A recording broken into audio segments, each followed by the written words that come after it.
It's Nolan.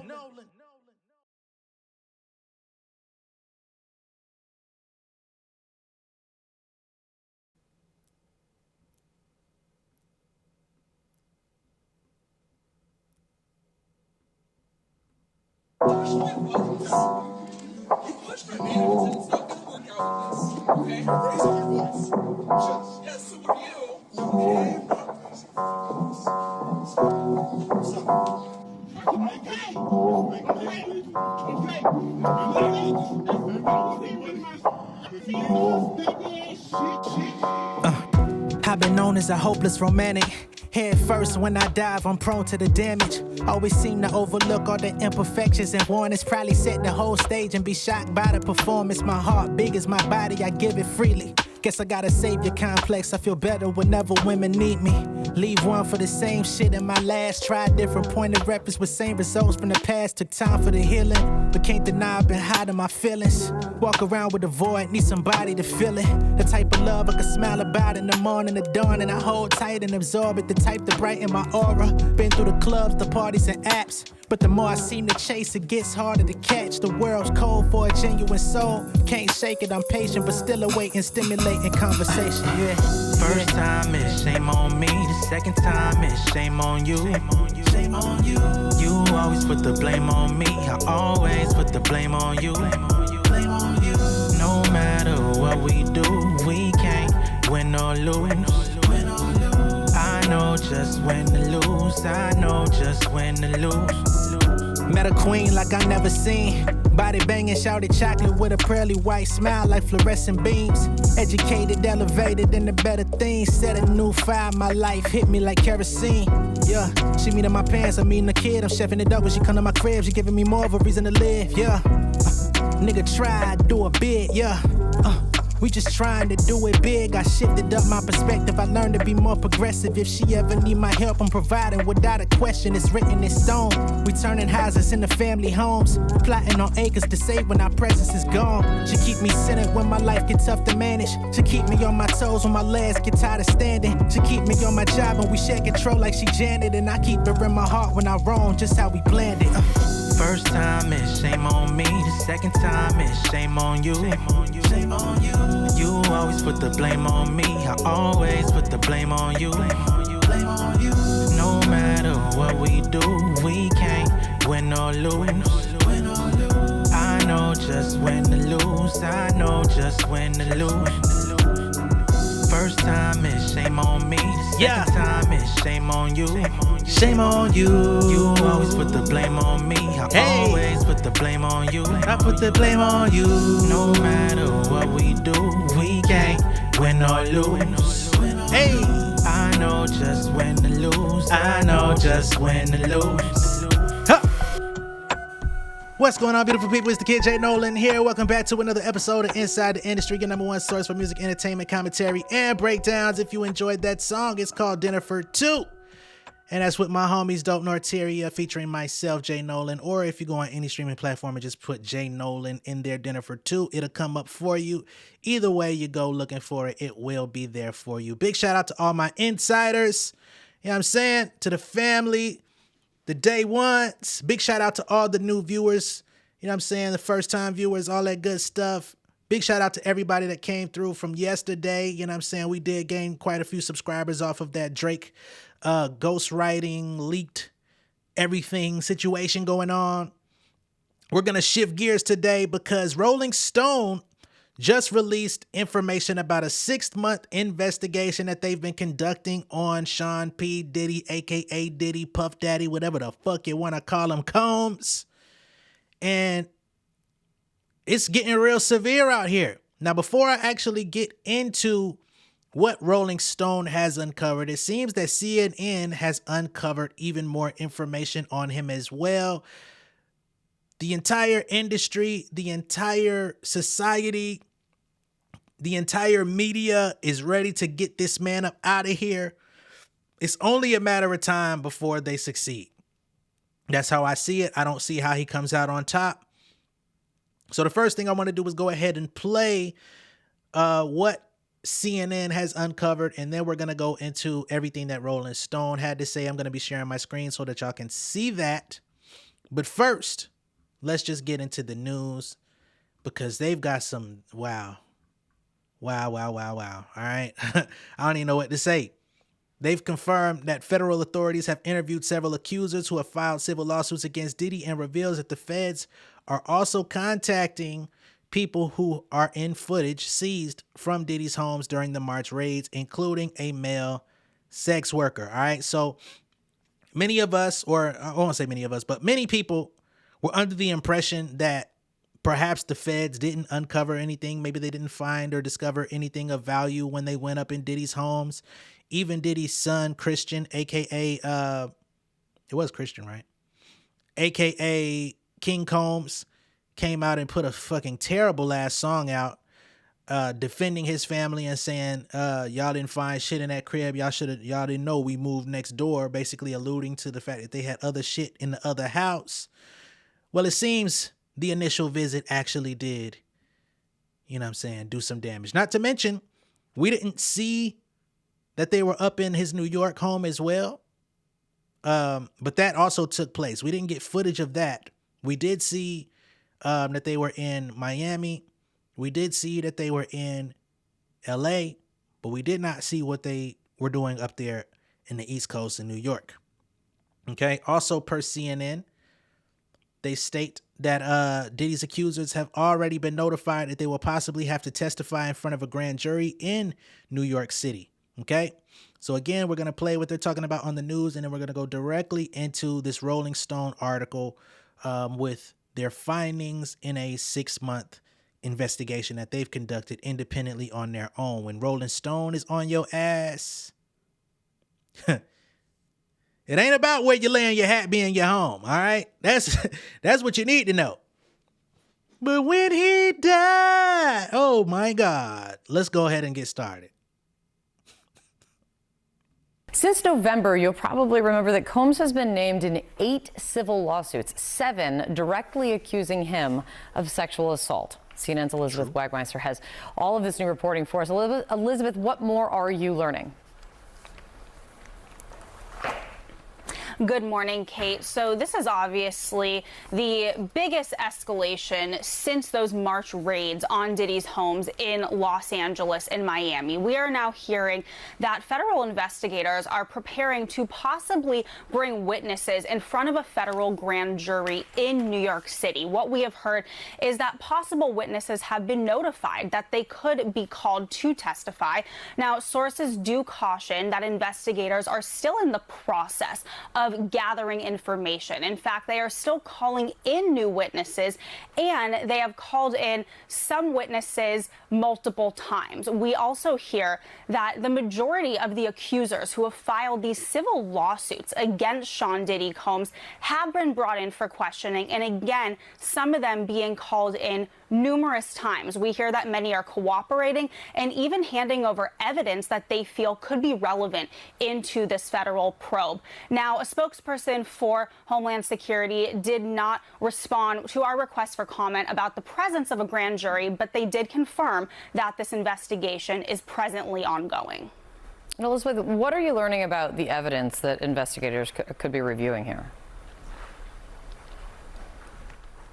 So, as I mentioned, those federal raids that were conducted on his homes back in March, obviously a lot of people wondering what was seized. Well, we are learning now that federal investigators are in possession of video footage that was taken inside of Combs's residence. We hear that these investigators have been contacting individuals that they have seen on this footage. One person, in addition to the accusers who have filed these civil suits, is a male sex worker. That is what a source tells me, and that they have been brought in for questioning through these federal investigators. Now, when the raids first happened, we had a law enforcement source tell us at CNN that the investigation was largely based in sex trafficking, which is what HSI specializes in. Now we are hearing that that scope has been widened, and that investigators are really looking into all of these claims put forth in these civil lawsuits. That would include not just sex trafficking, but also money laundering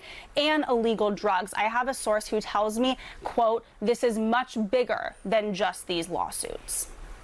So Sounds like much more to come. Elizabeth, thank you very much for your continued great reporting on this. Still ahead.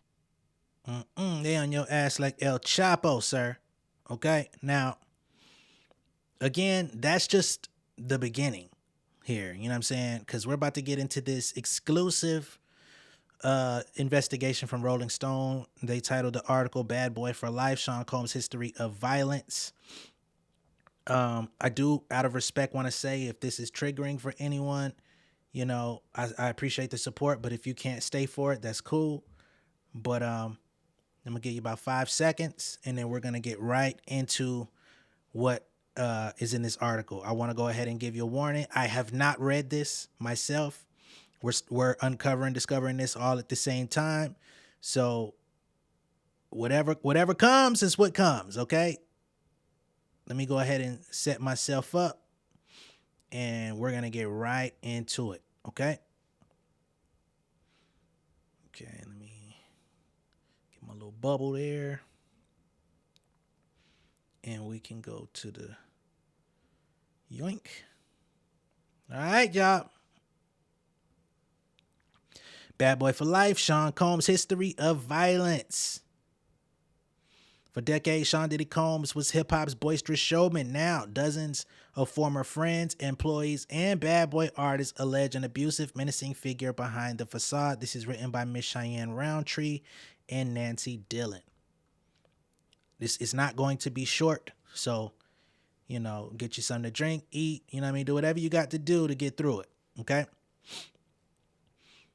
As he took the stage at the BET Awards in June 2022 to receive a Lifetime Achievement Award, Sean Diddy Combs was elated. Yeah, he bellowed, punctuating his words with triumphant jumps. The adoring crowd who gave him a sustained standing ovation included his mother and children, longtime friends and music industry peers Kanye West, Janelle Monáe, Babyface, Lil Wayne. Kanye West is now an enemy.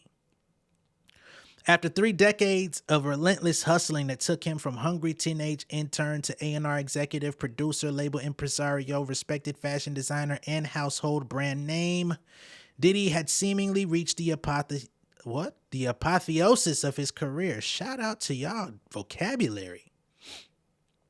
He closed his eyes and repeatedly thanked God. He got down on one knee and praised his mother. He name-checked a laundry list of people who mentored and inspired him. Anything I do is through love, he says in a nearly 9-minute speech. That's what I evolved to be, and that's what I'm doing right now. But soon, Combs struck a more somber tone. He says, I was in a dark place for a few years, he said. I got to give a special thank you to the people that was really there for me. He listed friends and advisors. Then, looking directly into the camera, he added, Cassie, for holding me down in the dark times. Love. He raised one hand to make an L sign and held his gaze steady silently for several seconds. I'm gonna stop there because it did seem odd when he said that. The crowd went fucking nuts when he said that and did that. But it definitely seemed a little bit menacing, weird, odd. You know, especially being that he wasn't with her anymore when he said that. And his whole aura was just in a very interesting, you know what I'm saying? His poise, his whole position was weird. We're going to continue. Combs and Cassandra Cassie Ventura, a former singer for his iconic Bad Boy record label, had split 4 years earlier, but he had been openly pining her for her ever since. He posted photos of her online and urged her to listen to Michael Jackson's The Lady in My Life. He publicly congratulated her on her first pregnancy with her husband. His comments at the awards show were part of a pattern of behavior, one that had been tormenting Ventura for years. When she learned of her ex's latest remarks, sources say Ventura was distressed. She was also resolute. Almost 18 months later, in November of 2023, Ventura and Combs, claiming he held her in a violent form of sexual servitude throughout their relationship and as aid her upon their final breakup. Damn. Wow.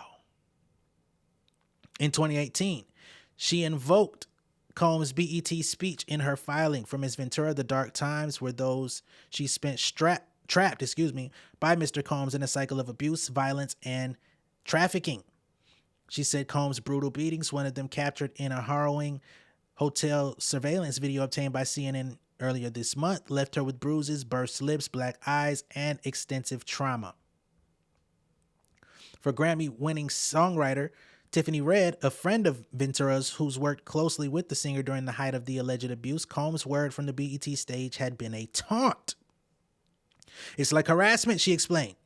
"You're still effing with her. Leave her alone. Leave her alone." In the 5 years after her breakup with Combs, Ventura remained silent.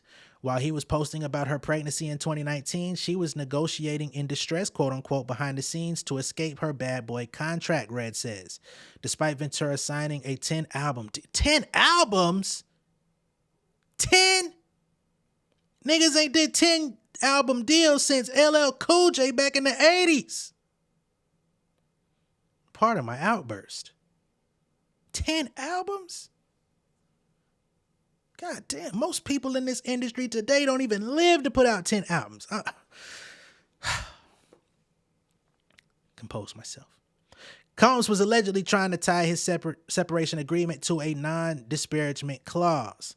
Quote unquote, "It's not like we were negotiating with just her record label," Red says. "We were negotiating with her abuser." Through her lawyer, Ventura declined to speak for this article. Combs did not respond to a request for comment on this allegation either. At some point, Ventura checked herself into a rehabilitation center to deal with the physical and psychological repercussions of her time with Combs and found renewed purpose in being a mom, her lawsuit says. When she eventually gathered her strength and stepped forward, a flurry of other lawsuits followed. 5 more women have since accused Combs of SA, dating as far back as 1990, 2 of whom claim that Combs secretly recorded their encounters and showed the footage to others without consent. Music producer Rodney Lil Rod Jones also sued, alleging Combs groped his genitals and forced him to solicit sex workers and perform sexual acts to the pleasure of Mr. Combs. While Combs would eventually take responsibility for the assault captured on surveillance video, he has vehemently denied all the other allegations against him. The day Ventura filed her complaint, he blasted it as a shakedown based on quote-unquote outrageous lies. For the past 6 months, Mr. Combs has been subjected to Miss Ventura's persistent demand of $30 million under the threat of writing a damaging book about their relationship, which was unequivocally rejected as blatant blackmail, coming from his lawyer, Ben Brafman. So much for that. In response, Ventura's lawyer, Douglas Wigner, said Combs offered Miss Ventura 8 figures to silence her and to prevent the filing of said lawsuit. The parties came to an undisclosed settlement within 24 hours of Ventura's filing. You bitch you. And we're talking about the diddler when I say that. 24 hours. When his 4th SA accuser sued in December, Combs, 54 years old, issued another passionate denial. He said, "Enough is enough. For the last couple of weeks, I have sat silently and watched people try to assassinate my character, destroy my reputation, and my legacy. Sickening allegations have been made against me by individuals looking for a quick payday. Let me be absolutely clear. I did not do any of the awful things being alleged. I will fight for my name, my family, and for the truth. And all of that turned out to be a motherfucking lie like Maury Povich. Sorry ass." For many, the lurid allegations against Combs were jarring, in part because he had risen to such great heights as a bankable bon vivant who threw the best parties from New York City to the Hamptons to Hollywood. He's the pop culture stalwart who walked under a parasol held by his campy valet, Farnsworth Bentley in Saint-Tropez, and turned up at a Met Gala in Swarovski, crystal-encrusted tuxedo and floor-length cape. He rapped about Bentleys and Benjamins and held court at his over-the-top annual white parties attended by Leonardo DiCaprio, Beyonce, Mariah Carey, and Martha Stewart. He called himself the Great Gatsby and considered circus showman P.T. Barnum his muse. Seems you're having a Gatsby-ish downfall as well when everybody found out he was a fraud. Now, the spotlight Combs constantly chased is trained on his alleged crimes. In staggering scenes that underscored his fall from grace, heavily armed Homeland Security agents stormed his sprawling Los Angeles and Miami estates as part of a federal trafficking investigation on March 25th. Investigators tore through his offices and bedrooms, leaving cables dangling from a command center and multiple safes wide open. 3 gleaming Grammys and an award, And an Oscar sat atop a gutted console like relics of a crumbling regime. A crestfallen Combs was later seen alone, a cell phone hanging useless in his hand as he slowly paced around Miami Opa-locka Airport. His vacation in the Bahamas was canceled, his once fortified homes breached, his adult sons handcuffed, and his empire on the brink. While the raids made global headlines, the silence from Combs' famous friends was palpable. This felt different than before when he could use a checkbook, a high-powered attorney, and a media blitz to overcome scrapes with the law. When his charisma, influence, and connections would allow him to shake off allegations of violence or outcry from his disenfranchised artist. Reparations is getting closer and closer, former Bad Boy artist Mase said a day after the raids. Quote unquote, the big payback. To go off track just a second here, Mase did say he's reserving all comments and feelings for a forthcoming documentary. I don't know if it's the same one that 50 Cent is doing with Netflix, but that was his comment.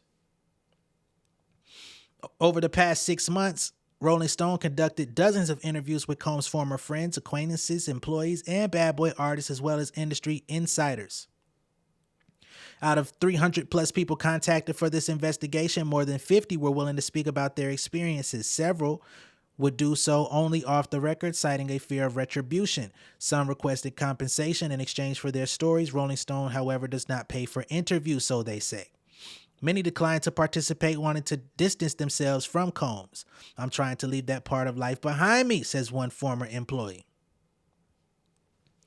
Those who did speak about Combs describe a complicated man with opposing personas. Outwardly, they see a tastemaker who is unapologetically driven, generous, and jovial, even silly at times. He can be the same privately, but associates who got close enough to him discovered something darker behind the facade. A menacing figure who desperately wants to be accepted and admired, who uses public declarations of devotion, splashy donations, and boasts that he is quote-unquote brother love to hide an undercurrent of alleged abuse and violence that in one previously unreported allegation traces back to before his career even started. Combs wielded his growing power to bend people to his will, sources claim, sending staffers to win back one-time girlfriend Jennifer Lopez, beating a label executive bloody after he became romantically involved. Whoa. Excuse me? He? Okay. Hold on. All right, let's keep going. Beating a label executive bloody after he became romantically involved with Combs' ex-partner Kim Porter, and allegedly trying to solicit sex from a woman on his payroll. As part of this investigation, Rolling Stone sent Combs a detailed list of questions about the new and pending allegations. He did not specifically address any of them. Mr. Combs cannot comment on settled litigation, will not comment on pending litigation, and cannot address every allegation picked up by the press from any source, no matter how unreliable. New lawyer Jonathan Davis tells Rolling Stone, "We are aware that the proper authorities are conducting a thorough investigation and therefore have confidence any important issues will be addressed in the proper forum where the rules distinguish facts from fiction." Joy Dickerson Neal, who is suing Combs for SA, tells Rolling Stone that her decision to come forward isn't about money. It's about making sure the world sees that this man who rose to the level of a quote-unquote icon is actually sick and has left so many victims in the wake of his unpunished, disgusting behavior for years. Here's a photo of Diddy and Cassie. For Ventura, Combs presented as her flashy, established 37-year-old label boss when he pulled her into a bathroom and forcibly kissed her on her 21st birthday in 2007. Never knew about this. So this was established, wow, very early on. Leaving her in tears, according to her complaint. She says he was holding the keys to her nascent music career when he pressured her to consume drugs and have sex that same year. Combs quickly became deeply entrenched in every aspect of her life, paying for her apartment, having her medical records sent directly to him, and lashing out for perceived slights, the lawsuit says.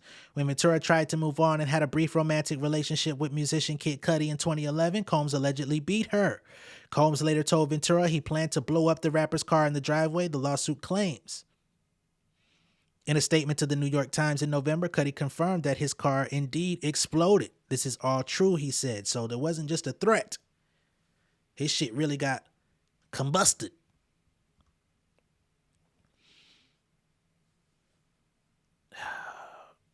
Did he think Kid Cudi was inside the car?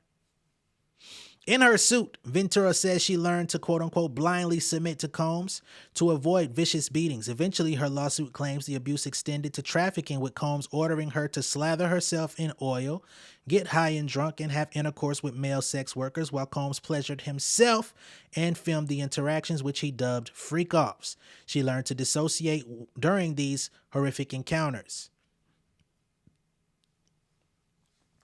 The public got a disturbing window into Combs' treatment of Ventura in the surveillance video unearthed by CNN. In it, a towel-clad Combs is seen pursuing a barefoot and fleeing Ventura after he'd allegedly punched her in the face during a freak-off in a Los Angeles hotel in 2016. At an elevator bank, Combs throws Ventura to the floor, kicks her, stomps on her, and attempts to drag her back to the room before grabbing what appears to be a vase off the table and hurling it in her direction. Ventura describes the incident in her lawsuit and alleges that Combs paid the hotel $50,000 to obtain the footage. After years in silence and darkness, I am finally ready to tell my story and to speak up on behalf of myself and for the benefit of other women who face violence and abuse in their relationships, Ventura said in a statement accompanying her lawsuit. This was an opportunity to speak up about the trauma I have experienced and that I will be recovering from for the rest of my life. As Ventura's damning allegations were on the verge of going public, Combs was strategizing, according to Jones, who produced multiple songs on Combs' Grammy-nominated 2023 release, the Love album Off the Grid. So here we're getting into a statement from Lil Rod, and I still don't understand how that album was Grammy nominated because nobody gave a fuck about it. We're going to keep going. He detailed how he planned to leverage his relationship with celebrity pastor Bishop T.D. Jakes to soften the impact on his public image, Jones wrote in a sworn declaration in April. Jakes did not reply to a request for comment. Publicly, Combs seemingly jumped into overdrive, producing positive press. He fulfilled his $1 million promises to his alma mater, Howard University, and the football program at another historically black college, Jackson State University. He launched Empower Global, an e-commerce platform for black entrepreneurs, and in dropping his new album proclaiming he was in his love era, he continued that he was giving bad boy artists and songwriters their publishing rights back. Only some artists say they were offered rights back, and Danity Kane's Aubrey O'Day said she refused before her offer came with a mandatory non-disclosure agreement. Now, we spoke about the Empower Global thing because a lot of people on there actually decided to take their products off of the marketplace while others were trying to wait and see because they were making a couple extra dollars here and there. Would love to know how that's panning out for them today. A year before breaking up with Combs, Ventura conceptualized a short film titled Cassie that appears telling in hindsight. In a voiceover speaking about the film's fictionalized romance, she says, "How do you just walk away from it and escape it? I just want to be free." So she was even planning on putting out her own film, fictionally telling her story. You know what I'm saying? Basically saying these events were inspired by real events. This is fiction, while telling all the truth. 1. Puff is out here acting crazy. He's beating her. This is a quote from someone. The hotel security footage prompted horrified reactions around the world. Forced to acknowledge his actions, Combs made a rare admission of guilt, but tailored it to that incident. He says, "I was fucked up. I hit rock bottom, and I make no excuses. I take full responsibility for my actions in that video. I'm disgusted." He claimed he went to therapy and rehab and was quote unquote truly sorry. Ventura's lawyer said Combs' apology showed his pathetic desperation. Because just a couple months ago, it was lies. Now you was fucked up. You hit rock bottom. I take full responsibility for everything, but you weren't willing to do it when it was just her acknowledging it. Many who watched footage of the assault were stunned, including myself. Those who'd known Combs for years, LaJoyce Brookshire, a former publicity executive at Bad Boy, says she was disturbed to learn that these types of actions could have occurred and that Puffy could stand in my face the next day with a straight face. So she saw him the very next day. She said that shakes me to my core. Several women who attended Howard with Combs, however, had seen signs of a controlling and abusive personality decades prior. Combs started at the esteemed college in the fall of 1987 and quickly earned a reputation for throwing legendary rowdy parties. Flamboyant and boisterous, he was often seen driving his convertible around campus and passing out flyers. Though he left after his sophomore year, Combs turned Howard into a pipeline for his enterprises, teaming up with future label execs and producers Harv Pierre, Mark Pitts, and Derek D. I don't know how to make beats, I'll let Kanye do them for me, and Lovelyti. All key figures in Bad Boy's early success.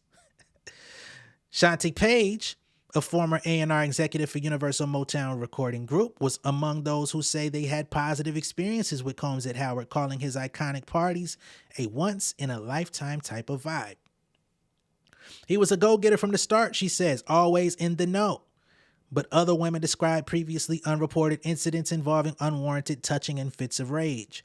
One woman says she kept as far as possible away after Combs caressed her back without warning and asked if she would be willing to meet one of his friends. Another former student recalled that Combs flew off the handle after she objected to him cutting a cafeteria line. So his level of entitlement to women's bodies and just entitlement to wherever he wanted to be was there early. How you gonna trip because you can't cut a motherfucking line? While the moments may seem small, they showed flashes of danger that would soon explode. A third former student recalls how the future mogul would tap on the window of an English class to get a girlfriend to ditch. The visits became noticeably unwelcome, the classmate tells Rolling Stone. She would tense up when Combs appeared. The student who sat next to the woman in class recalls, he just had a weird control thing. I felt like she was fearful. So he was damn near showing up like Bishop at my nigga Q locker, but outside the classroom. The classmate who requested anonymity, due to fear of retribution, says her concerns were validated when Combs appeared outside the school's Harriet Tubman quadrangle dorm and started screaming in a belligerent manner for his girlfriend to come outside. The classmate says other women soon began running through the halls, knocking on doors in a panic. They were sounding the alarm that Combs, then known by his nickname Puff, was attacking the young woman outside. Damn. Okay, so this is where the quote comes from. Puff is out here acting crazy. He's beating her. Where did he get that nickname Puff or Puffy? Like where did that come into his persona? And what inspired that particular alias?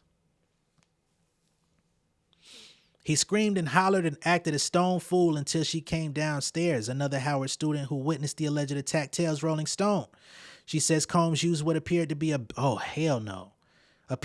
belt to strike the young woman all over the place.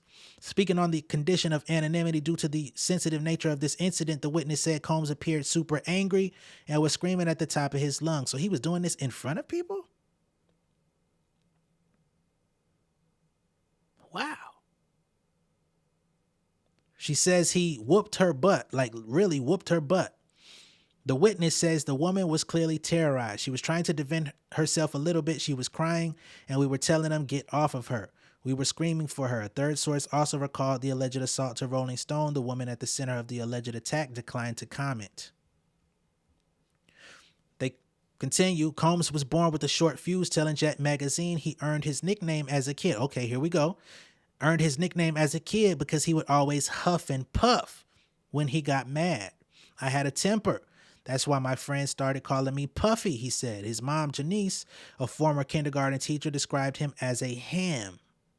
I've never heard that term before, but some of y'all older folks, y'all can educate me on what a ham is in black culture. Combs barely knew his father, Melvin, a handsome drug dealer working for a Harlem kingpin. He was murdered in 1972 at the age of 33 when Combs was just a toddler. Throughout the years, Combs mourned the loss of a father figure, but Melvin had a profound influence on him nonetheless. Even if we don't know our parents, we still have their DNA in us. We have their genes, Combs has said. I have his hustler's mentality, his hustler spirit, his drive, his determination, his swag. Perhaps also his temper. When Janice moved the family from Harlem to the suburb of Mount Vernon, 12 miles north, Combs straddled disparate worlds. In one, he was a defensive back on the football team at his all-boys Catholic high school. In the other, he rode a train to the city, immersing himself in its burgeoning hip-hop scene. I didn't know exactly what he would do, but he was blasting me out of the house with his mixing kit I bought him when he was 13, making that noise, scratching those records.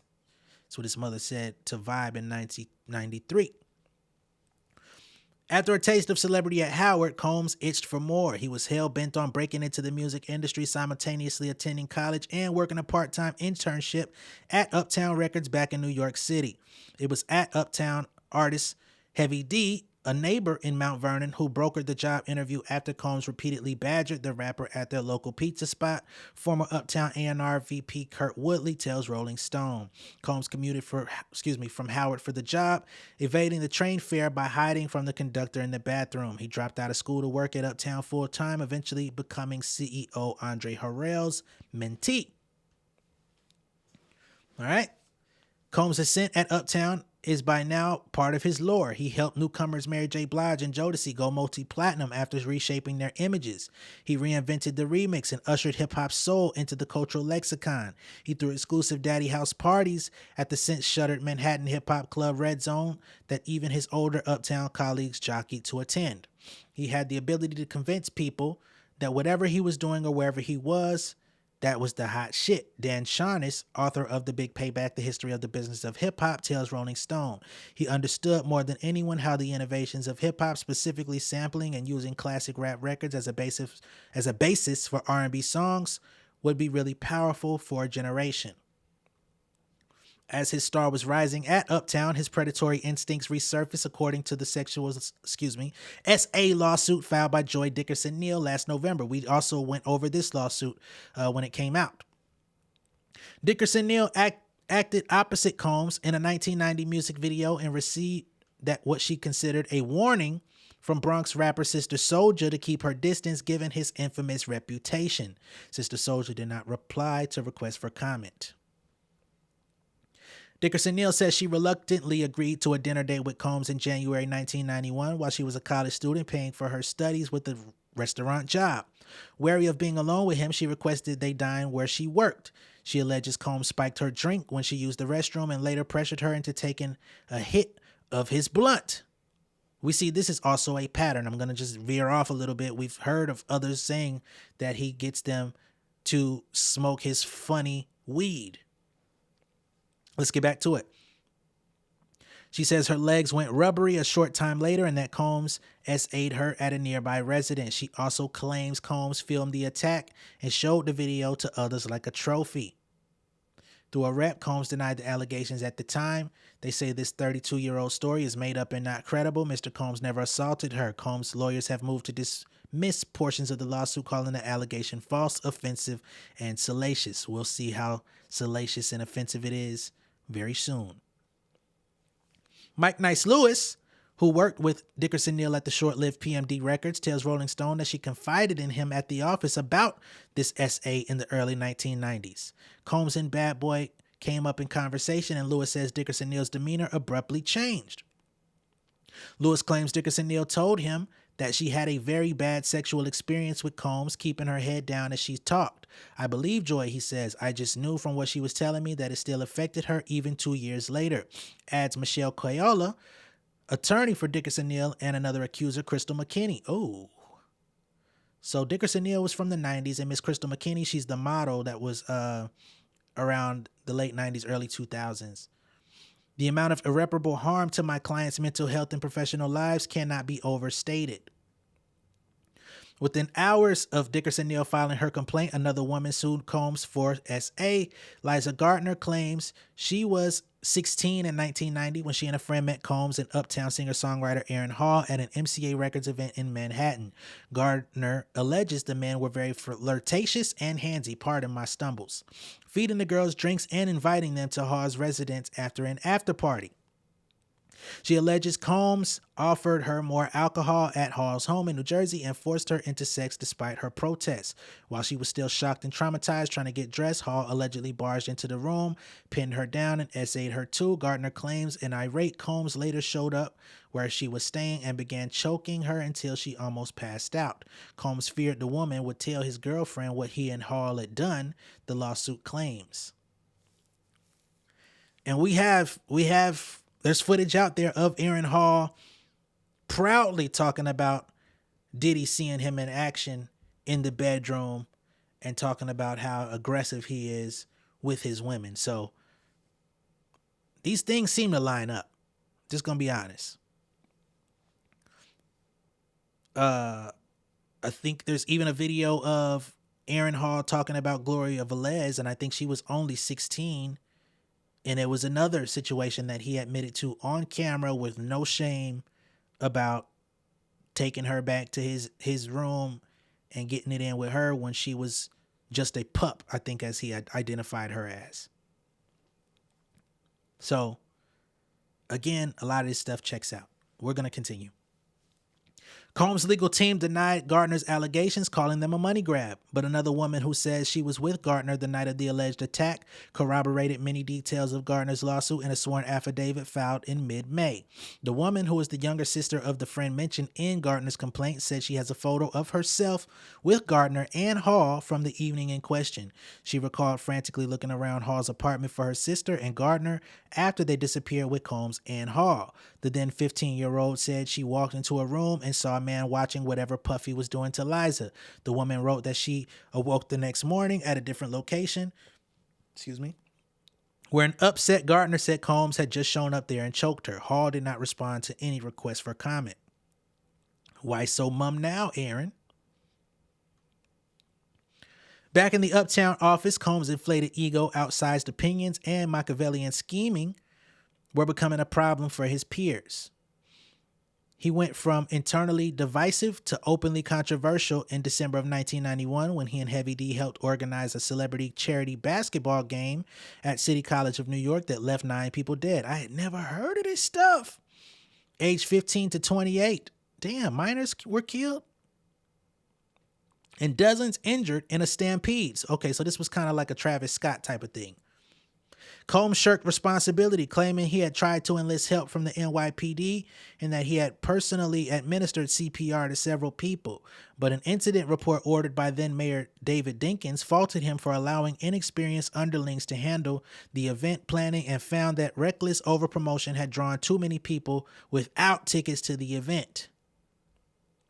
With the city investigating possible criminal charges, lawsuits mounting, and rivals pushing Harrell to cut Combs loose, the Uptown exec urged Combs to lie low. So instead of cutting him off, instead of nipping him in the bud at the time when he had the opportunity, he says, hey man, just lay low for a while, chill out. We'll be back on top again, baby. We just got to sit out for a second. A terrified Combs spent months holed up in a Manhattan hotel with his mother, according to Kirk Burroughs, Bad Boy's co-founding partner and president. Burroughs was fired from Bad Boy in 1997. In 2003, he sued Combs for allegedly threatening him with a baseball bat and coercing him into signing over his stake in the company.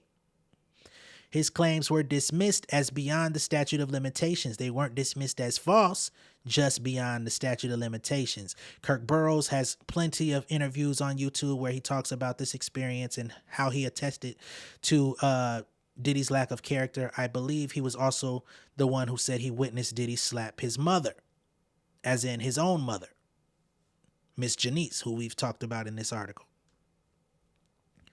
After the controversy subsided and Combs returned to Uptown, he still considered himself Harrell's heir apparent, but his access to his mentor was restricted. He spent much of 1992 producing Blige's landmark debut, What's the 411? And when we say produce, we'll just say contributing ideas because we know he wasn't hitting no buttons or playing any instruments, right? Gaining redemption in the album's acclaim. Around this time, he founded his own Uptown imprint, Bad Boy Entertainment, where he could sign his own artists and make extra cash. Burroughs remembers jealous Uptown execs referring to Combs as Satan, quote unquote, and flipping him off as they walked by his small offices in the Uptown building. That's a hell of a nickname to get inside some offices. But you know, back in them times, they probably just wrote it off as, oh, they hating. Harrell soured on him too. Interesting. As Woodley recalls, Harrell said, I'm going to fire Puff. He's getting a little too big for himself. He's bothering people. With pressure mounting, Harrell fired Combs in July 1993. Uptown was supposed to oversee the album release of Combs' newest signee, Christopher Wallace, a.k.a. Notorious B.I.G., but Combs was free to find a new home for his fledgling label. find it interesting how it went from Diddy working for Andre Harrell to Andre Harrell working for Diddy later on. Funny how that goes. The termination was devastating for Combs, Burroughs says, leaving the 23-year-old crying buckets of tears outside the office. He loved Andre. He loved Uptown. He didn't understand what Bad Boy was going to be.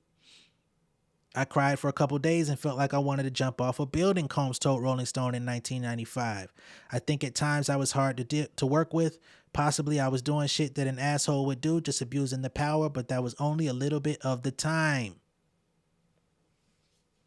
Funny how Rolling Stone's looking into your ass and they get to use their own publication with evidence. That's crazy.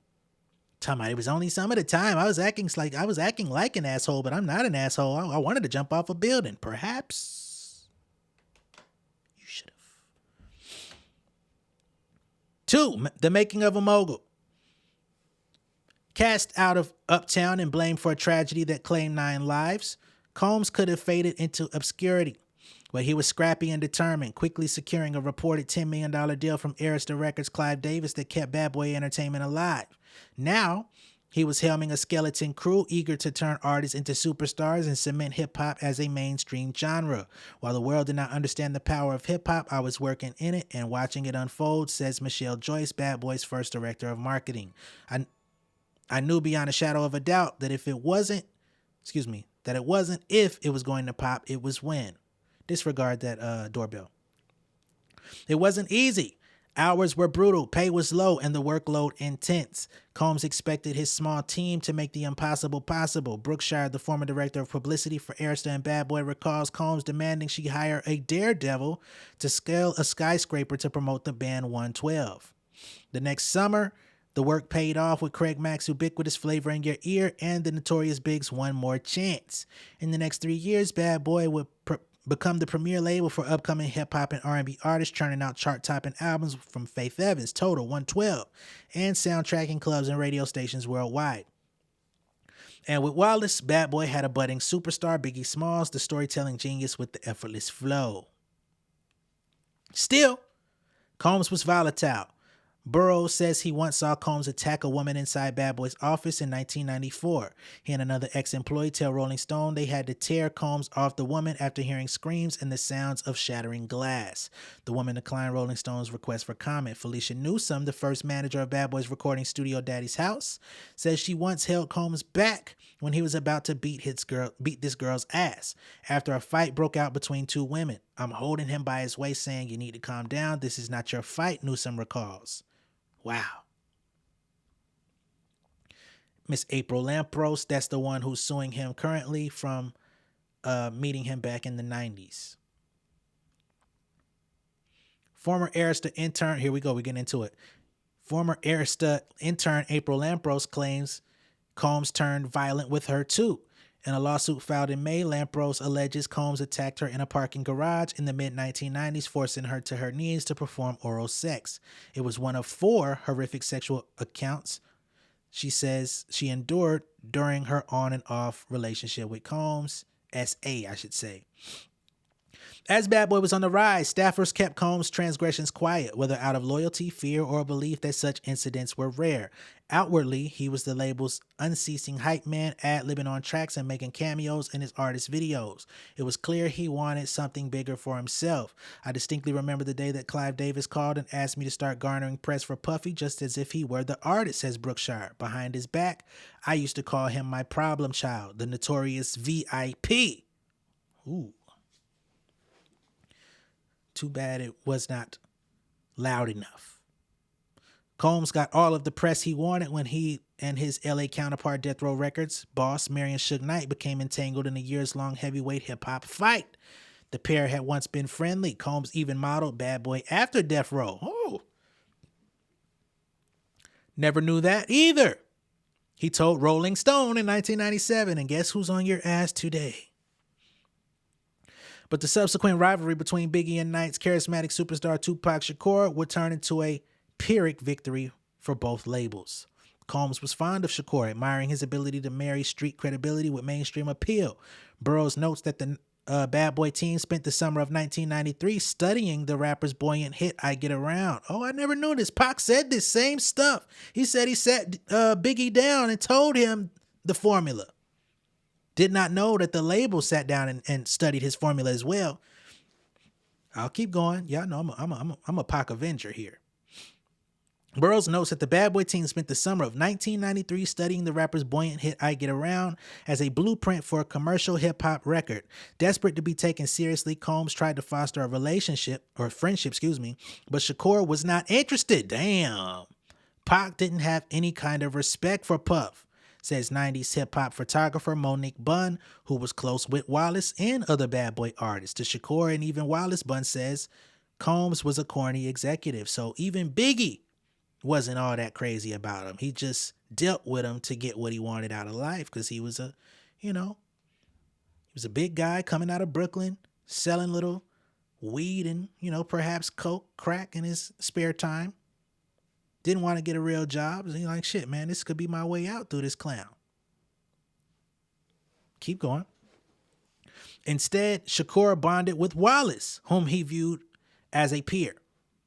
Burroughs remembers. As a result, he says, referring to Combs, there was someone on the sidelines jealous. So Diddy didn't like that they had their friendship and it didn't include him. Probably because he knew Pac didn't like him, and it's like, all right, what type of shit is he saying about me when they go off and be hanging out and shit? The friendship would be short-lived. After Shakur was ambushed and shot 5 times in the lobby of Quad Studios in Times Square in 1994, he blamed Combs and the Bad Boy crew for setting him up, which Combs has always denied. From there, everything got blown out of proportion, Bunn says. Bad Boy execs started encouraging Wallace to write certain songs. Burroughs says, despite the rapper not feeling so beefy with his former friend, with tensions frothing, Combs released Wallace's single Who Shot Ya in 1995. It was widely viewed as a sneering provocation aimed at Shakur, though Wallace was adamant it wasn't. Shakur responded with the ferocious hit 'em up, pushing hostilities to their peak. So this is an interesting, very interesting detail that I was not so much privy to, is the looming tension in the background where Diddy is not fond of Tupac. Well, he was fond of him because he wanted to be friends. Pac says, I don't really like being around this nigga, but I like Biggie. So I guess by association, he's going to be around, but they didn't spend that much like personal time around each other, right? Diddy's watchful eye, he feels some type of way. Was that what led to the Quad shooting? Was Diddy feeling some type of way about this dude? I'm not gonna put that on him. There's enough associates, shady associates around, but who's to say that they weren't paid or influenced in their actions? Because Tupac got caught up in some other shit that he wasn't physically involved in, but he was blamed for from people that were associated with Biggie and Diddy. You know what I mean? If y'all know what I'm talking about, y'all know what I'm talking about. The SA case that he had. Okay? Perhaps seeing a promotional play, Combs stoked the East Coast, West Coast rivalry. The two label heads traded jabs with Night cast as the intimidating cigar-chomping gang-affiliated boss and Combs the clean, slick executive. And it seems like they're really more similar than different in hindsight. When a 25-year-old Shakur was murdered in September 1996 in a drive-by shooting in Las Vegas, Knight immediately pointed the finger at Combs, who denied involvement. Some Bad Boy employees received personal death threats soon after. I didn't recall reading in the employee manual that dodging bullets was a part of my job description, Brookshire says. Last September, Compton Crips gang member Dwayne Keefe D. Davis was charged with Shakur's murder. His trial is set to begin in November. Davis has claimed Combs offered him $1 million for a hit on Shakur. Combs vehemently denies this claim. But if this is all lining up, I'm prone to believe he was affiliated with that first shooting as well, which Pac was very adamant about. And I guess since Biggie wouldn't give him any sort of confirmation that he knew or anything like that, he said, okay, you part of it too, because you ain't trying to give me no info. 6 months after Shakur's death in March 1997, Wallace, 24, was attending a Soul Train Music Awards after party in Los Angeles when a gunman opened fire on his GMC Suburban, killing him. Police considered a homicide an unsolved act of retaliation. Multiple reports allege Wallace had been preparing to leave Bad Boy shortly before his death. It didn't help that Combs had been fighting with Wallace's attorneys who were trying to wrest the rapper's publishing rights. I did not know about all this stuff. Damn. I will never give it up until I'm dead and my bones are crushed into powder, Combs told the lawyers, according to the Big Payback. Damn. Biggie was absolutely about to leave Puff, Bun says. I know for a fact because he told me that. Another source adds, everybody wanted to leave Puffy. Everybody leaves him. And according to people such as Gene Deal and others that were around, Biggie didn't even want to be in LA. He was supposed to go overseas and do some tour dates. And Diddy said, nah, fuck that. We going to LA. We're going to have a good time. And he died. There was multiple incidents in where Biggie was like, yo, I'm going to stay at the hotel. I don't want to hang out. And Diddy kept prodding him to come out and have a good time in the streets of LA, when Biggie was actually alert, saying, I don't think it's the best thing to do. I don't want to do that. But he also didn't want to appear as if he was afraid of being outside. It's crazy, man. Combs capitalized on the shock and sorrow over Wallace's death. Brookshire, who had been traveling in the same SUV as Wallace during press events the day before he died, says Combs denied her request for time off to process her grief. Instead, just 2 weeks after the slaying, she says Combs ordered her to focus all efforts on Wallace's upcoming album, Life After Death. Combs demanded it be number one, top 10, top 10, top 10. It sold nearly 700,000 copies in its first week. You know, dead rappers get better promotion. That's a Jadakiss line. Another one of Puffy's projects. When Rolling Stone approached Bad Boy about a cover opportunity a few months after Biggie's murder, Burroughs claims he advocated for the late rapper to take the spot. I was telling Shyne, let's make it Biggie. You still have a chance. He's like, no, he's dead. I'm putting out No Way Out. So he said, you know what? It's my time now. I'm putting out an album. I'm going on the cover. Fuck that. He's out of here. Combs got his cover. And 2 years later, he acknowledged how Biggie's death had been big business. He says, I think his passing added to the fame, Combs told Rolling Stone in 1999. See, I was just a little young chap. I didn't have these magazines back then to even see this stuff. At least 2 million of the nearly 5 million copies of No Way Out were sold due to his death, straight up. So he acknowledged this just a couple years later. And that doesn't necessarily feel good, but that's the reality. Didn't Ready to Die sell like 2 million units? Then the next album he sells 2 million just off of death, and then 3 million off of possible genuine interest in the music. It's crazy. Even Death Row's fearsome boss, who's currently serving a 28-year manslaughter sentence and has been labeled a boogeyman of hip-hop, said Combs' behavior was distasteful. Talking about Suge Knight. When Pac left, I didn't pick up a microphone, Knight said on his prison podcast. I picked up the pieces, which were very hard for him to pick up because once Pac was gone physically, everybody else was gone mentally. In the late 1990s, fans regularly gathered outside the Daddy's House studio in Midtown Manhattan, angling to see a famous face or pass along a mixtape. We had built this machine, the hottest hip-hop label in the world, and people started to jockey just to get next to Puffy, Joyce says.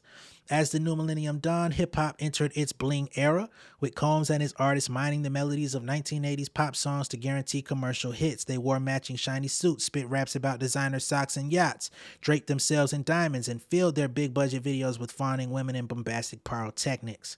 The label was thriving off Biggie's legacy and bolstered by rising stars Mace, Shyne, and Black Rob.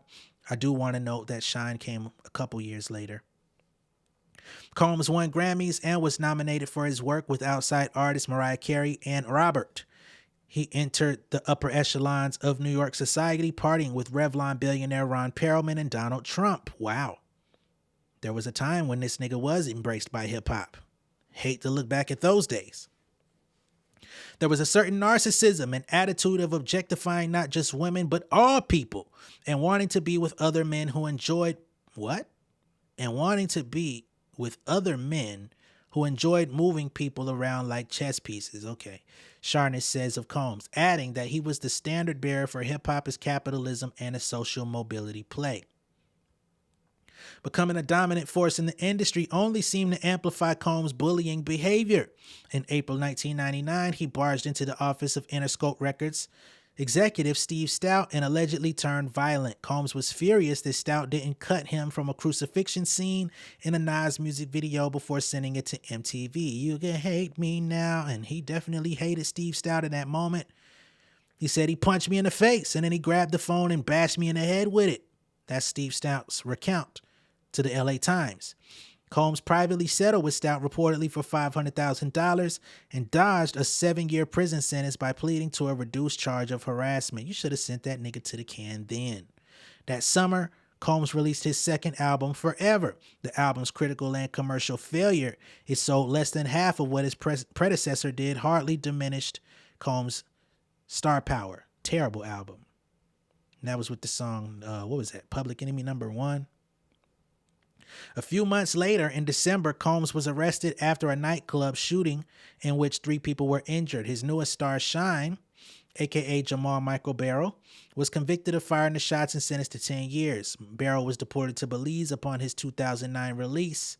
Combs, meanwhile, was charged with weapons possession and attempted bribery after he and then girlfriend Jennifer Lopez fled the shooting in a Lincoln Navigator that reportedly ran 11 red lights.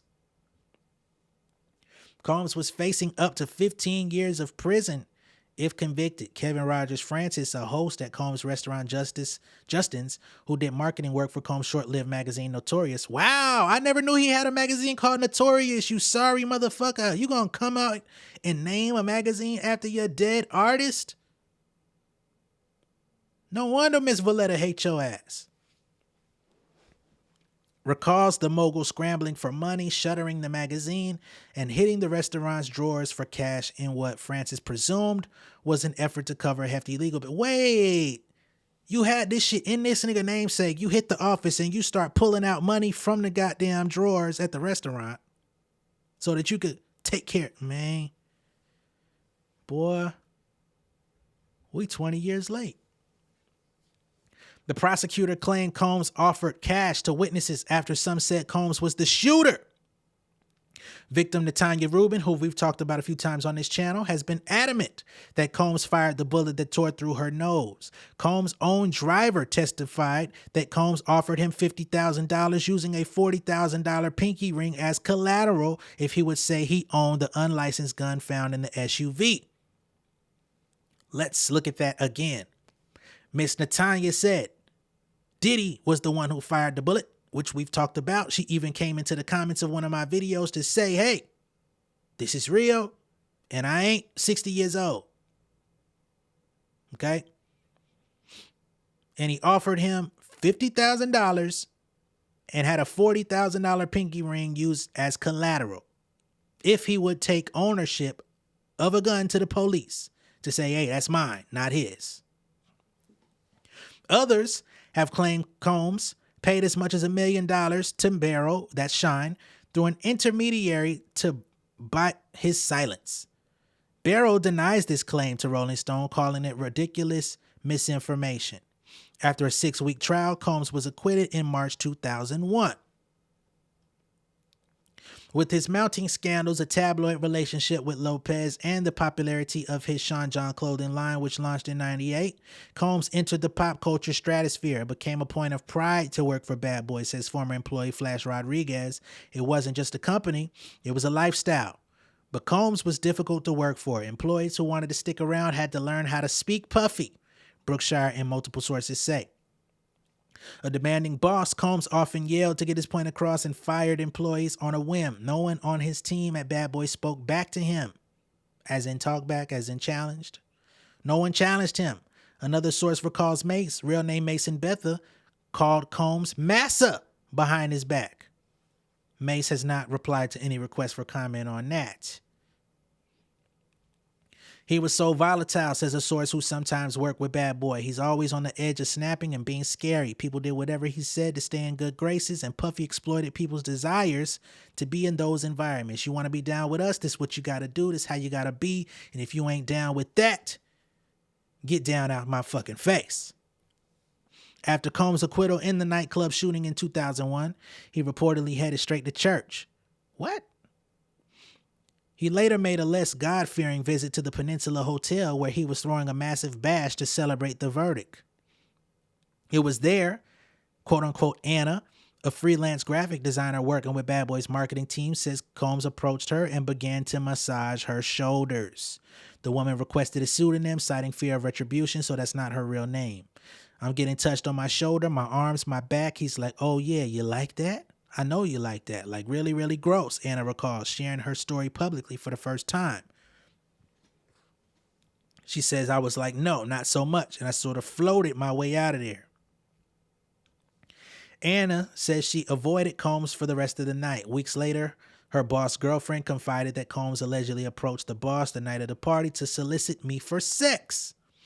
A friend confirmed to Rolling Stone that Anna had told her about both the encounter and the proposed arrangement when they began working together a few years later.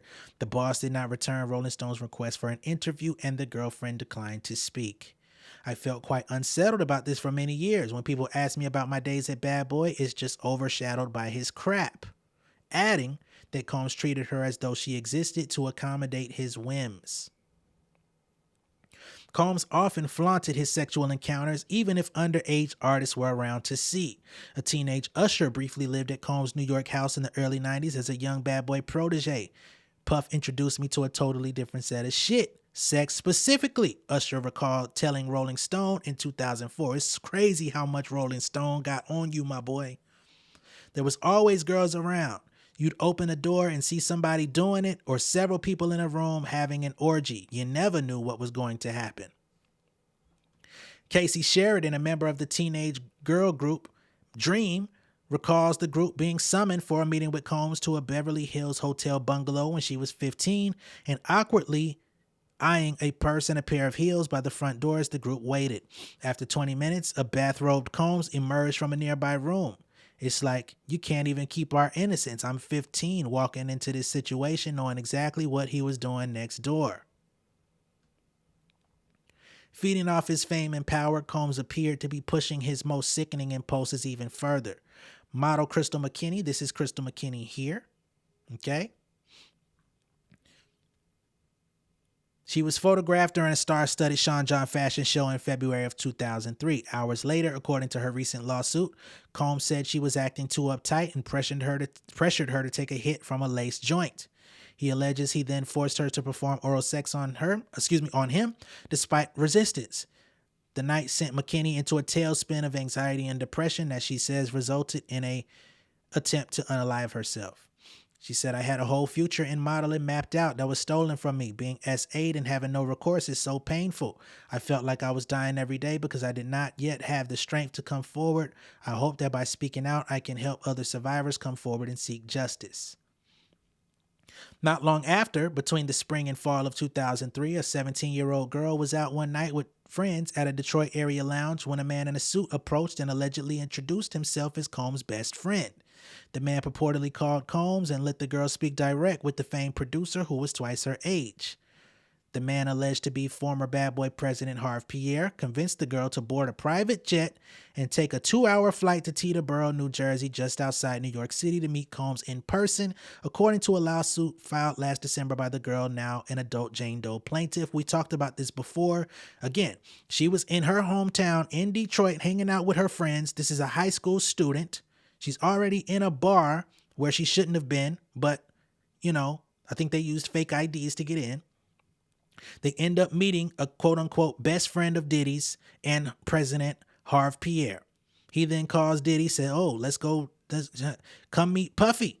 So this girl jumps in a jet, 17 years old, from Detroit to New Jersey the same night. No one contacted her family, parents, nothing. She just jumped in the jet and went to New Jersey to go meet this nigga. I'm sure they're going to get into it, but I'm already familiar with this particular lawsuit. This is the Jane Doe. This is the 17-year-old girl from Detroit sitting in his lap. Look at the skirt here, risen up. Diddy has a petition that her face needs to be uncovered for him and his legal team to address the lawsuit, which she's declined to do. So I think the DOJ, Department of Justice, is getting involved. She's probably one of those that they're interviewing for a possible case. We'll keep going. The photos were included in the lawsuit to corroborate the women's allegations that she was, taken advantage of that night by Pierre Combs and a third unidentified man inside the recording studio. The woman claims the men plied her with drugs and alcohol till she was nearly unconscious and unable to consent. As she started to black out, she claims Combs led her to a bathroom where he removed her skirt and underwear and penetrated her from behind. As she drifted in and out, the unnamed assailant replaced Combs and ate her from behind as Combs watched. Everyone seems to at least attest that he likes to watch and witness these things. When the men finished, she fell into a fetal position on the floor in excruciating pain and was later escorted out of the building and flown back to Michigan. Combs' lawyer filed a motion to dismiss, calling Doe's account a decades-old tale, a baseless claim, in an effort to extract an undeserved financial recovery.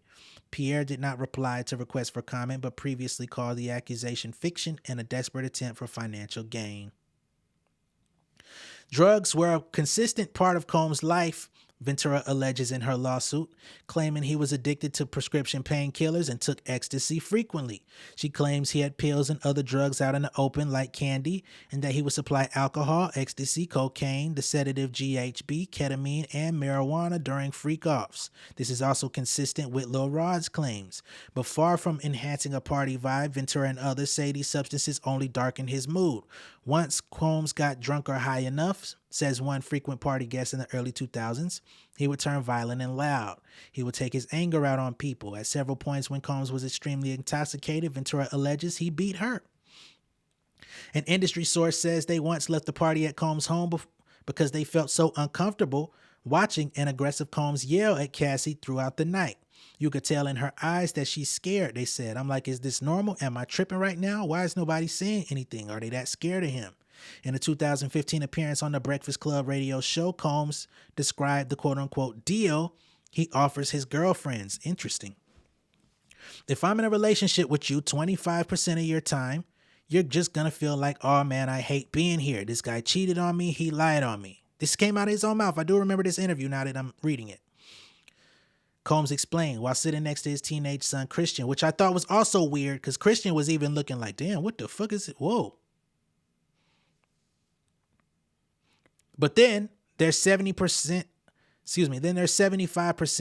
of I'm gonna make you the happiest woman in the whole wide world. I'm gonna be there to support your dreams. I'm gonna be there to hold you, listen to you. I'm gonna be there to be your best friend. And I promise you'll smile the most. You know who I am. This is what it is. Which deal would you choose? There was one term of the deal Combs never disclosed, sources say. The women who signed up for it were not allowed to walk away.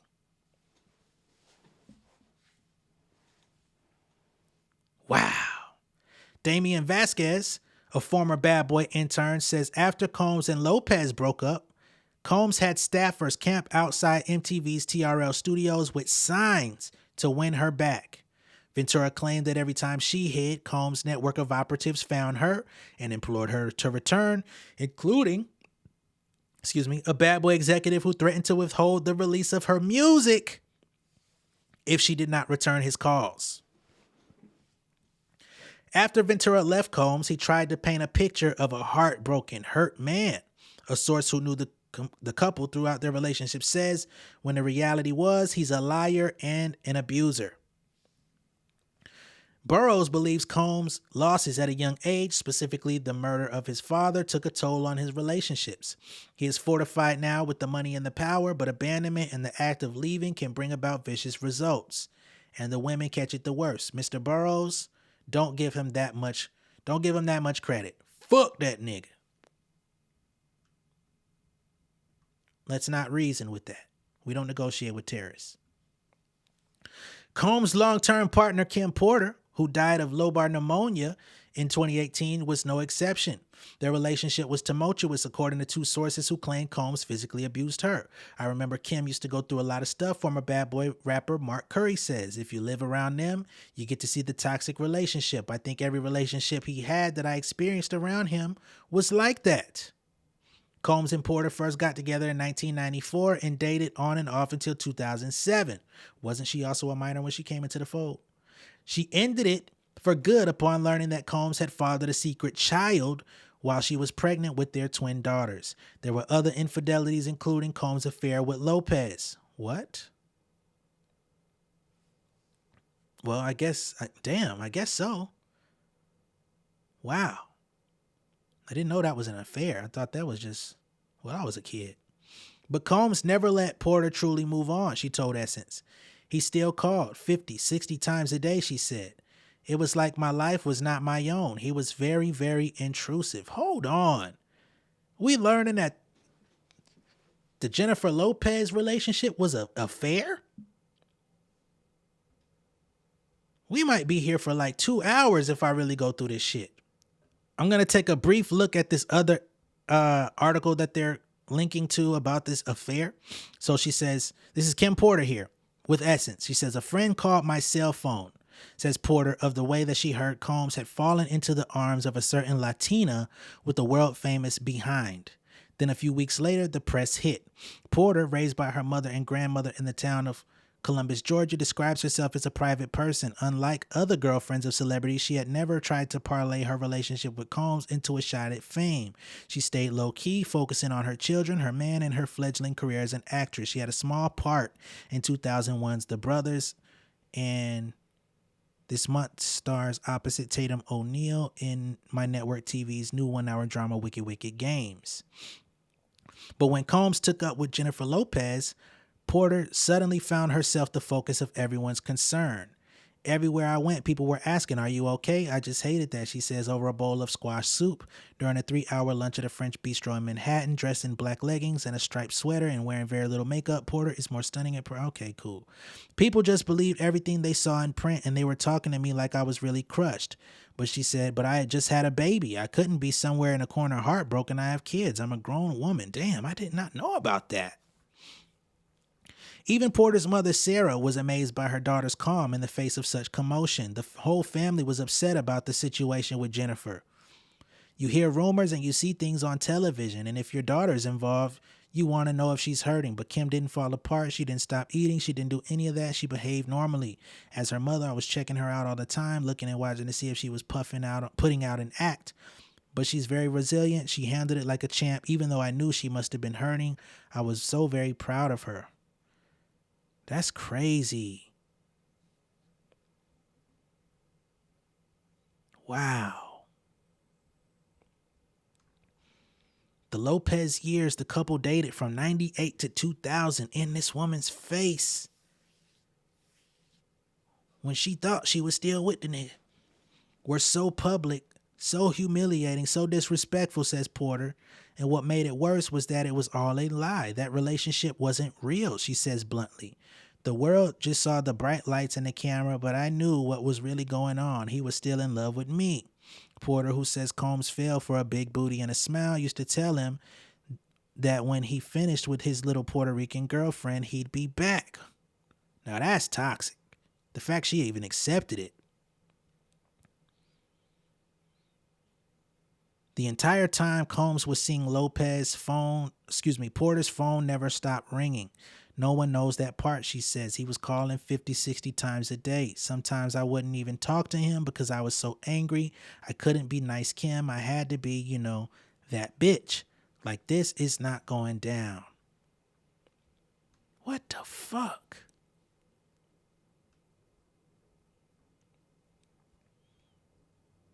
At the time, Porter and Combs were living together when this relationship went public, and she didn't know shit about it till it was on TV. But as soon as she caught wind of the Lopez affair, Porter kicked him out and changed the locks. I told him someone's got to go, and it isn't going to be me and these kids. Damn, it was like my life was not my own. He was very, very intrusive. The couple would eventually end up in the Manhattan family courthouse to hash out a visitation agreement, which Combs admits he did not stick to. He would say he needed to see his son, but I was at a place where just the sight of him would hurt my stomach. My feeling was, you made this decision, now stay over there. I can't repeat everything I said at the time because it's really not ladylike, but I was very expressive about it. In fact, she reluctantly admits that one day she got so angry, she threw a TV at him. Wow.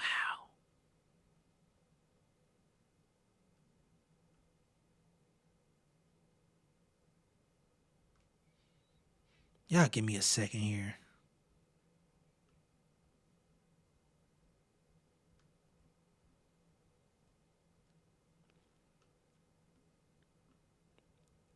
What is this? According to Combs, it all started because Porter, who had won him over with her poise, turned out to be too laid back. I'm used to applause when I walk in the room, Diddy stated. And she was just too cool. I would tell her, I guess I'll go be with someone who will take care of me the way that I want to be taken care of, who will be a little more aggressive. So he wanted her to kiss his fucking ass. He lodged his complaints, but much to his chagrin, Porter wasn't really conforming to how I wanted her to conform. With Lopez, Combs says he was making a statement. Jennifer was my perfect match in terms of energy. I thought, I'll test the waters, and hopefully Kim will see I'm serious and come running after me. Only Kim didn't make a move, so I was back at the house trying to figure out what the hell was going on. This nigga is a fucking short bus shouty.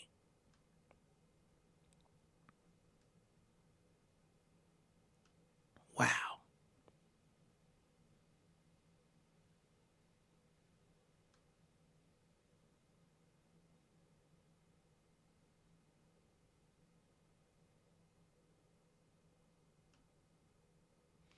We're going to go back to the other article now. What the fuck?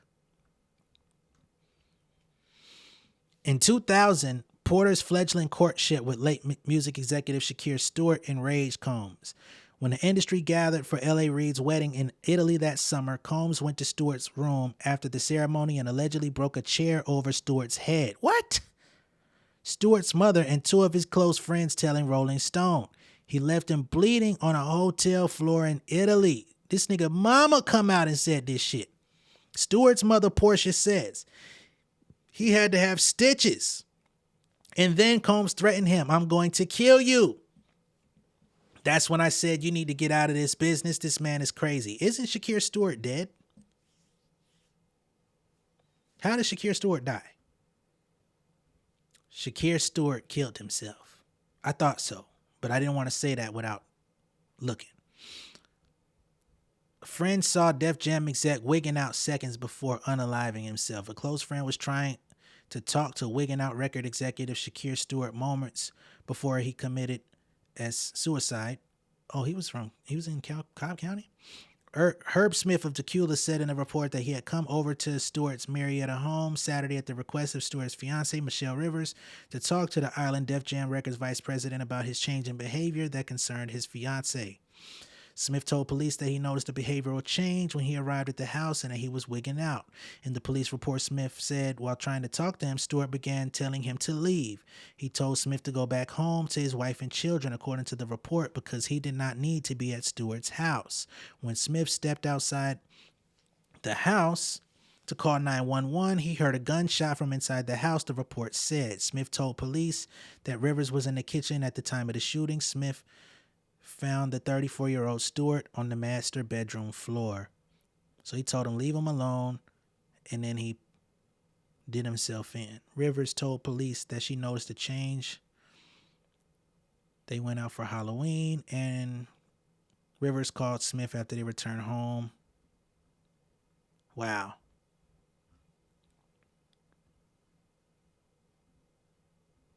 Wonder everything he witnessed and had been a part of that led to that. Now that we know Diddy had bashed him in the head with a chair and caused him to have stitches. Let's get back to it. By the mid-2000s, Bad Boy had hemorrhaged several top acts, including Faith Evans, Total, 112, Craig Mack, and Foxy Brown. I didn't notice she was with Bad Boy. Is that a typo? I don't recall her working with Diddy. 2 decades later, nearly all of Combs' artists have left him. I'm going to think that they met Lil' Kim. Apart from himself, stepson Quincy Jones, and son Christian, only Janelle Monáe is left on the label. A rep for Monáe did not reply to requests for comment. Machine Gun Kelly's last track release with Bad Boy was in February 2024. He started his own label, EST 19XX, under Interscope. So he's no longer a Bad Boy artist anymore as of just a couple months ago. That's very interesting to me, because he had been signed to Diddy for damn near 12 years. And Janelle Monáe still over there. Rolling Stone reached out to dozens of artists who'd been signed to Bad Boy to ask about their experiences with the label. Many declined, with one saying, "I don't have anything nice to say when it comes to my time with Bad Boy. It was not a good experience and one I really don't want to relive." Those who did speak to Rolling Stone say they felt their time with the label was squandered through lack of direction. Spent several years at Bad Boy without releasing any music.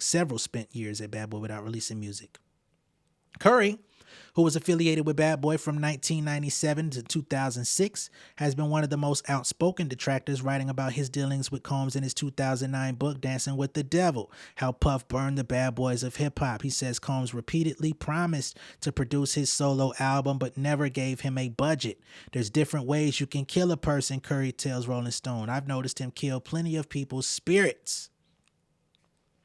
Yeah, if you're around for 9 years and the nigga don't never actually help you put an album out, but he'll let you ghostwrite it and shit like that for him, I could see exactly what you're talking about. Not to mention all of the things you're going to witness in that 9-year period, which he's witnessed a lot. "He is this monster. Nothing has changed. This guy got no soul, no duty to anyone, not even his kids." That's a quote from Lil Rod. Damn. However, not everyone felt the same. Singer-songwriter Kalina Harper says one of the highs of her life was joining Combs' Diddy Dirty Money group in 2009. She was later invited to work with Combs on the Love album. You know, you got 2 projects out of your whole entire 20-year career, damn near, and you speaking highly of this motherfucker. What did you do in the interim? Your ass went back to bagging groceries or something, man. Come on. Let me stop. "He was fucking cool as shit," she says, adding that artists who blame Combs for the trajectory of their careers may suffer from disgruntled employee syndrome. And you're a happy employee only working on 2 albums within a 15-year period. Good for you. Years ago, there were whispers that some Bad Boy A&R executives would expect sexual favors from female artists in exchange for professional attention. "I would hear about female artists being asked to do stuff with some of the other male executives," recalling one Bad Boy former staffer. "Like, we can make or break your career. What you gonna do about it? Going to HR was useless. If you want your job, you're not going over there to complain." On the Call Her Daddy podcast in 2022, Danny DeCane's Aubrey O'Day said she was kicked out of the group because she wasn't willing to do certain things, not talent-wise, but in other areas. She refused to get specific, saying the truth was what you can imagine.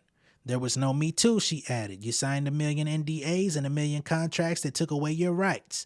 Asked by Rolling Stone to elaborate, O'Day said the answer to what happens if you don't do what the executives want, "I'm the full-blown fucking story of that." Unfortunately, she doesn't disclose a lot of information. Her parents are attorneys, so they basically seem to have given her, advisement on what and what not to say. Some who left Combs worried he might try to expel them from the industry altogether. Brooklyn rapper Lenise Babs Bunny Wiley of Combs' MTV reality show Making the Band says she was blackballed after leaving the label. Bun, the photographer, claims her gigs instantly dried up after winning a lawsuit against Combs in 2000 for withholding a set of Biggie's photos from her. She claims a friend at the Fader magazine told her that Combs personally called the office and said if they worked with her, Bad Boy would pull its advertising money from the magazine. Damn. Talk show host Wendy Williams wrote in her 2004 book that Combs spent a lot of money and used a lot of his influence to try and crush her after she posted an alleged sexual photo of Combs and another man on her website. Combs denied it was him in the photo.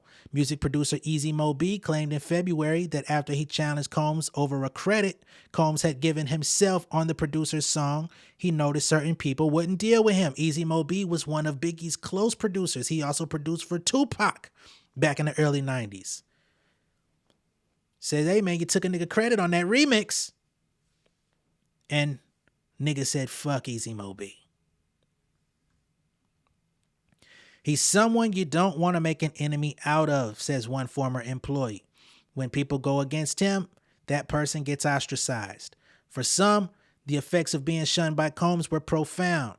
Francesca Spiro joined Bad Boy Entertainment in 1998, rising through the company to become Combs' right-hand woman. But Spiro alleged in an age and disability discrimination lawsuit that Combs illegally fired her in 2010. She claimed Combs froze her out after she took time to recover from a hip surgery and voluntarily checked into rehab to treat a lapse in her sobriety. Spiro tried to continue working in the music industry, but opportunities would disappear, a family member says. The alleged blacklisting led to significant health issues, which brought her to her end, the relative says. She was devastated by the way she was treated. She felt betrayed. Miss Spiro died in 2014. As ex-Bad Boy president Burroughs puts it, Combs never forgets a grudge. If he sees a snag in the sweater, he will pull. So it's fuck you for life. Even when he make it seem like it's all good, he knows how to get you back. Who else that sound like? Life ain't always what it seemed to be. For Combs' 50th birthday in 2019, revelers gathered at his 17,000 square foot Homely Hills home in black tie attire and beaded gowns, sipping champagne and ice cold Ciroc, the vodka brand Combs shield for a share of profits. They admired the breathtaking Kerry James Marshall painting that Combs had recently purchased for $21 million. Guests Beyonce and Jay-Z rubbed shoulders with Dr. Dre, Leonardo DiCaprio, Kobe Bryant, Cardi B, Snoop Dogg, Kim Kardashian, Usher, and Post Malone. The stars were out. It was a crowning moment for Combs, a testament to the multifaceted success he had worked so hard to achieve. Combs had conquered fashion, winning Menswear Designer of the Year at the prestigious Council of Fashion Designers of America in 2004, acted on Broadway, became the co-owner of De Leon Tequila, founded the Revolt TV cable network, purchased the sports beverage company Aqua Hydrate with Mark Wahlberg, did not know about that, filmed a cameo in Disney's 2014 movie Muppets Most Wanted. He even legally changed his middle name to Love. With his hard edges seemingly polished away by his gilded life, Combs appeared untouchable. It was all the perfect cover for his alleged physical and sexual abuse of Cassie. She says in her lawsuit that there were multiple witnesses to her alleged mistreatment, but they were too afraid to cross him. She claims both Combs' head of security and his assistant began to cry when they saw the extent of her injuries. In an open letter published by Rolling Stone, Ventura's friend Tiffany Red wrote that she was present the night Ventura says she was forced to leave her 2015 surprise birthday party for another freak off with Combs. Red recalled seeing Ventura backed up against a wall with Combs cursing her out. We talked about that as well on this channel. She said Ventura returned later that night, apparently sedated, while Combs screamed at Red, "Tell your girl she wants some birthday dick. I flew all the way from Miami. She gonna get this birthday dick." Red wrote that she told a visibly angry Combs to leave her alone. She recalled Combs ignoring her and driving off with Ventura in a golf cart. Wow. Combs' physical abuse extended to Ventura's inner circle as well, according to her lawsuit. She claims one of her friends obtained a settlement after a physical altercation with Combs in 2018. After Ventura's Cassie birthday party in 2015, a severely intoxicated Combs allegedly dangled another of Ventura's friends over a 17th floor balcony. Neither friend responded to a request for comment from Rolling Stone. One source who worked with Combs and Ventura says people failed to speak up because Combs didn't believe in being told no. And if you get caught up in the wrath of that, it can be very dangerous. Now, remember, Tiffany Red just a couple days ago came out and said this was a woman. This is not the incident that people said or claimed was Wale, I think that was in New York. This was in LA with a woman. In her lawsuit, Ventura says she finally found the strength to leave for good when Combs allegedly forced his way into an apartment and essayed her in September 2018, the night she met him for dinner to discuss breaking up. She claims Combs pulled off her clothing and assaulted her as she repeatedly said no and tried to push him away. A month later, people reported their relationship was over, citing a source who said Ventura was moving on with renewed focus on her career. Though Ventura's alleged hell at the hands of Combs was largely unknown until she filed her complaint, overlapping public claims about Combs' behavior made minor headlines during their decade together. In 2017, Combs was sued for sexual harassment by personal chef Cindy Rueda in a lawsuit that seemed bizarre at the time but has gained renewed scrutiny. Rueda claimed that when she worked for Combs in 2015 and part of 2016, he regularly had her serve dishes while he and his guests were engaged in sexual activity. Rueda claimed Combs once asked her to prepare a post-coital meal, then greeted her fully naked and asked if she liked his naked body. You sick fuck.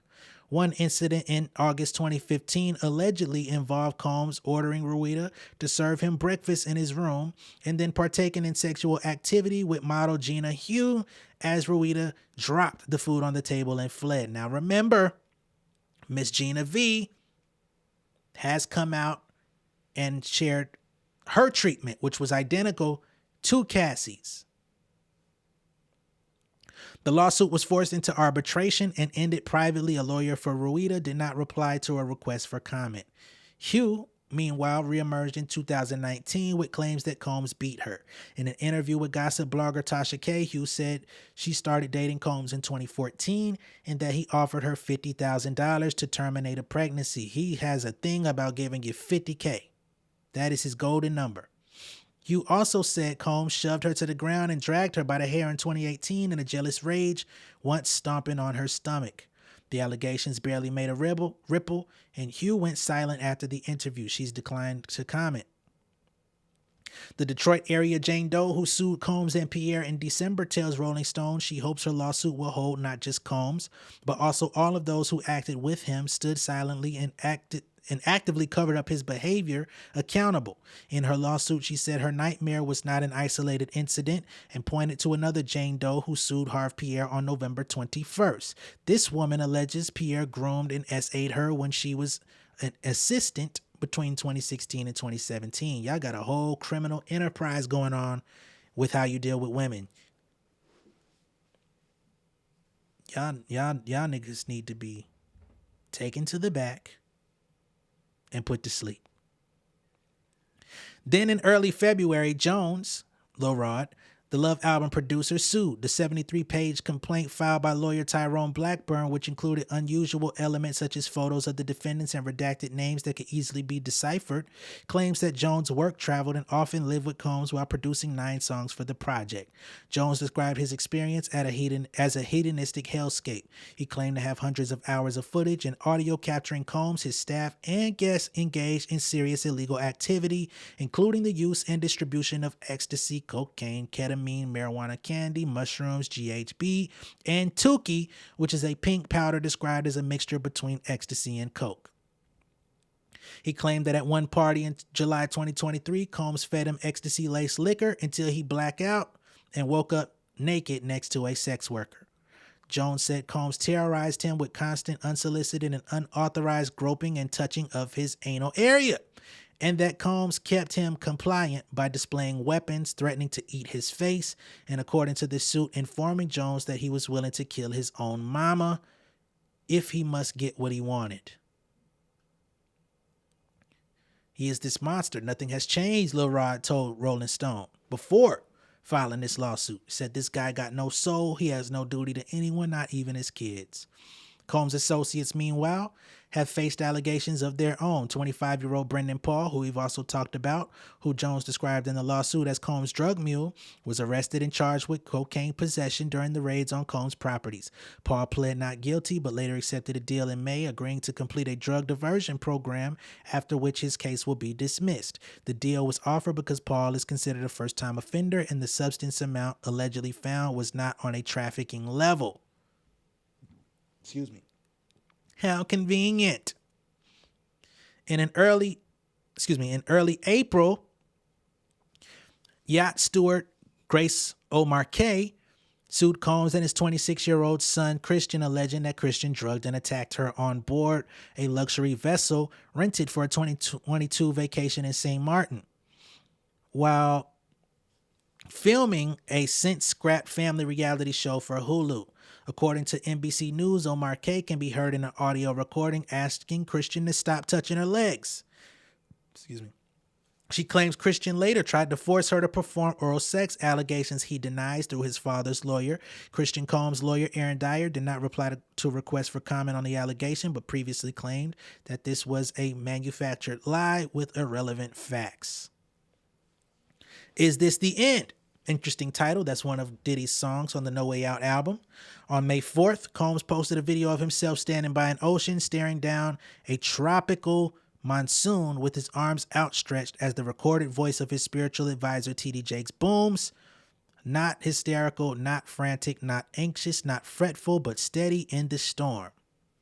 I find it interesting that T.D. Jakes came out about a week ago letting it be known that he don't support Diddy's actions. He didn't say his name explicitly, but he talked about how many people were approaching him and discussing the need of him to come out and address those who abuse women in the church.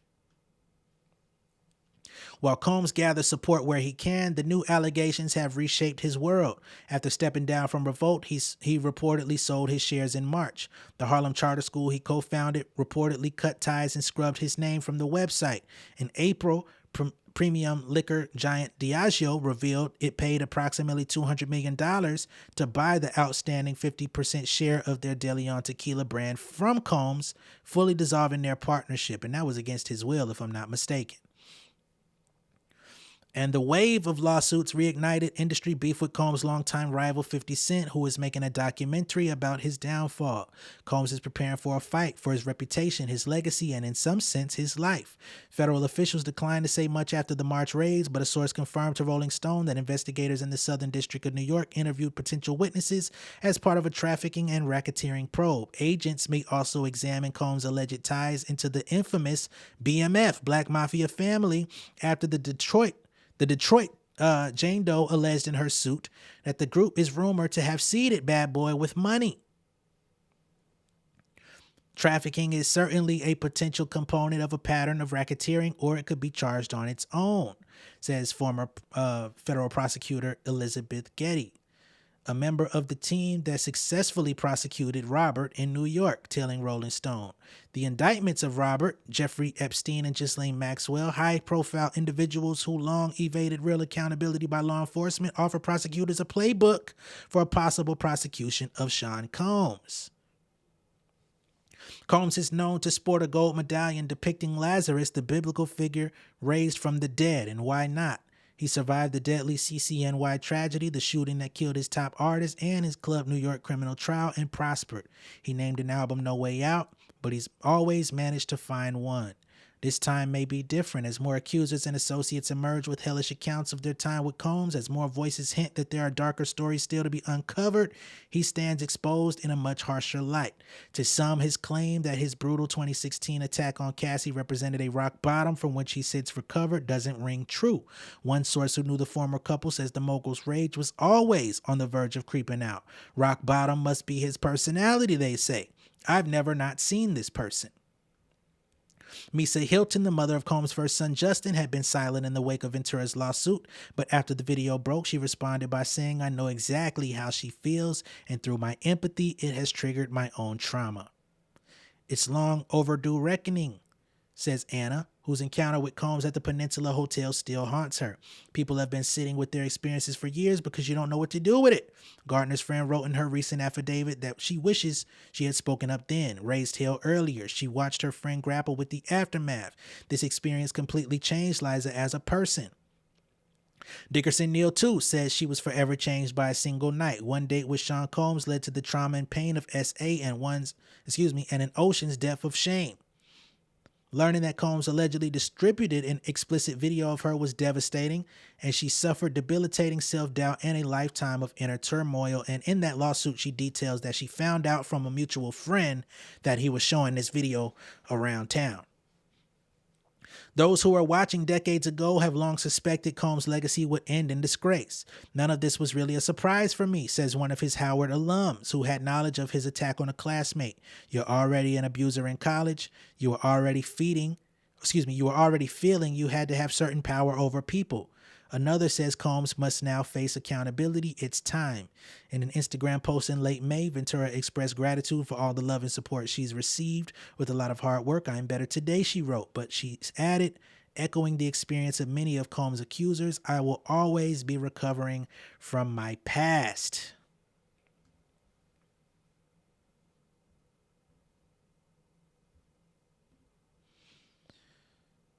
So there we have it, y'all. That is the investigation from Rolling Stone. Now, if they can uncover and get all of these people to speak out, just imagine what the feds are doing behind the scenes.